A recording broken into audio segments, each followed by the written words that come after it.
Aucune émission n'est à l'abri d'une parodie. Pour dresser cette liste, nous allons examiner les épisodes de cette série de dessins animés qui se sont moqués ou ont parodié des émissions de télévision populaires qui prennent la forme de documentaires. Dans ce compte à rebours, nous nous moquons d'émissions telles que Super Nanny, Jersey Shore, My Super Sweet 16 et bien d'autres encore. Parmi tous les enfants qui apparaissent dans South Park, quel est celui qui, selon vous, aurait le plus besoin d'être guidé par une nounou pour apprendre quelques leçons de vie? C'est vrai, il s'agit d'Eric Cartman. Ce petit bijou d'épisode de la saison 10 présente 2 épisodes consécutifs de Super Nanny et Nanny 911. La mère de Cartman a fini par renoncer à corriger son fils elle-même et s'est tournée vers la télé-réalité dans l'espoir qu'elle l'aide à se calmer. Après un incident impliquant des crachats incontrôlés, Eric n'a eu aucun mal à persuader Nanny Stella d'abandonner son travail, contrairement à ce que l'on voit à la caméra dans ces émissions. En revanche, les choses se gâtent pour la nounou Jo Frost, qui ne tient que 3 jours avant d'être admise dans un établissement psychiatrique. Il s'agit d'une critique cinglante des 2 émissions, qui mérite absolument que vous y consacriez chaque minute de votre temps. Tout commence de manière plutôt anodine lorsque Randy devient complètement captivé par les programmes de The Food Network. Très vite, nous voyons Cartman déguisé en Gordon Ramsay, et la compétition pour savoir qui a les meilleures compétences culinaires commence. De ce point de vue, nous assistons au concours de cuisine le plus incroyable de l'histoire de la télévision. Les cauchemars de la cuisine de l'enfer, l'affrontement de la cafétéria de Top Chef et l'ultime compétition culinaire. L'imitation de Ramsay est fantastique, mais lorsque vous ajoutez un Jamie Oliver en sanglots et un Bobby Flay en pleine forme, vous obtenez les ingrédients idéaux pour la satire. Cet épisode illustre parfaitement les limites souvent absurdes auxquelles se livrent ces émissions culinaires. En outre, qui n'adore pas leur version du Shake Weight? Après avoir regardé les 22 premières minutes de cet épisode de la saison 13, il est évident que les producteurs ont un fort dégoût pour Paul Watson.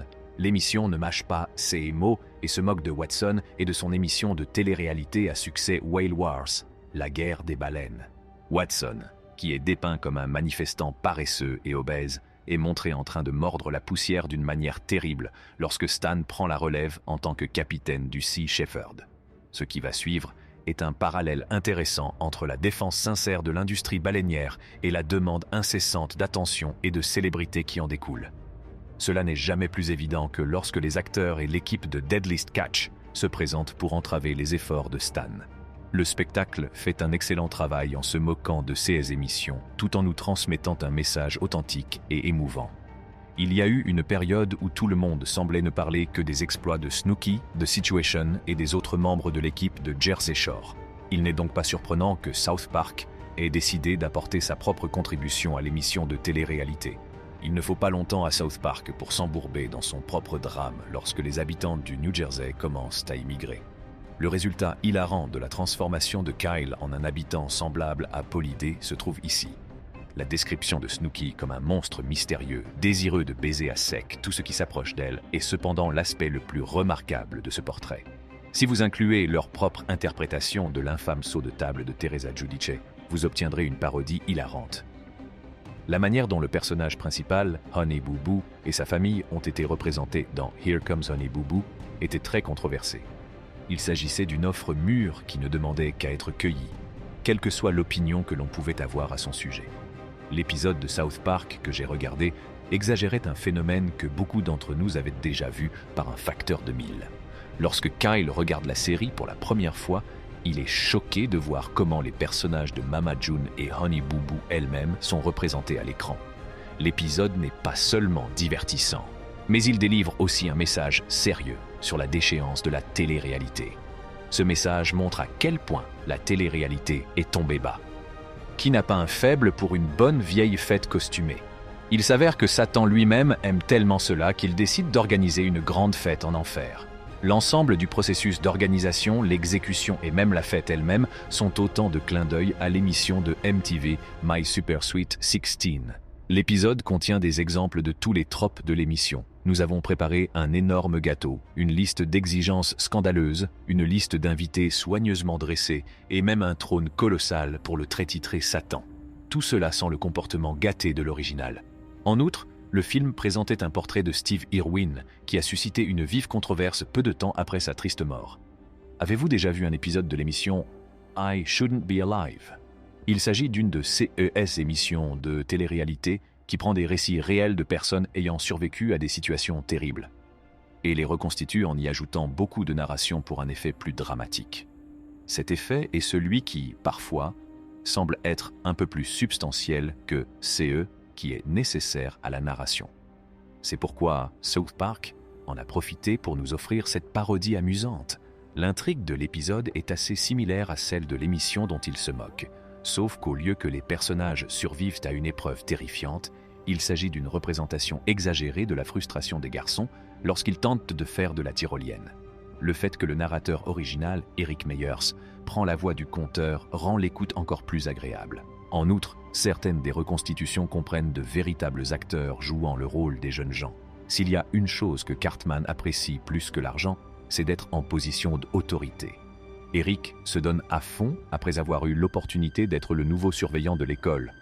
Les fans de l'émission Dog the Bounty Hunter n'auraient aucun mal à reconnaître Cartman grâce à son accoutrement composé d'une coupe mulet, d'une fausse barbe, de vêtements noirs et d'une bombe lacrymogène. En donnant à Eric une approche aussi sérieuse d'un travail par ailleurs routinier, l'émission se moque efficacement des pitreries de l'original. Par conséquent, lorsque le frère de Kyle disparaît, cette parodie passe à la vitesse supérieure et devient de plus en plus absurde. Leroy et Earl, ainsi que Beth, aident Cartman dans ses recherches. Beth, en particulier, ressemble beaucoup à Beth Chapman, la vraie femme de Dog the Bounty Hunter. Cette entrée se distingue des autres, car c'est la seule dans laquelle le sujet de la parodie a fourni sa propre réponse vidéo sur YouTube, dans laquelle il exprime son approbation de la façon dont l'émission le dépeint. César Millan, connu sous le nom de Dog Whisperer, est contacté par la mère d'Eric afin de l'aider à dompter l'attitude de Cartman après que les nounous de la télé-réalité mentionnée précédemment aient été incapables de maîtriser Cartman. Millan réussit finalement à faire de Cartman un enfant moyennement équilibré en le conformant au comportement d'un chien et en le traitant comme tel. Même s'il s'agit d'une parodie, il est facile de voir que les auteurs ont un faible pour Millan, et c'est quelque chose qui nous fait chaud au cœur. La télé-réalité n'a pas toujours eu une place aussi permanente sur les téléviseurs des pays occidentaux.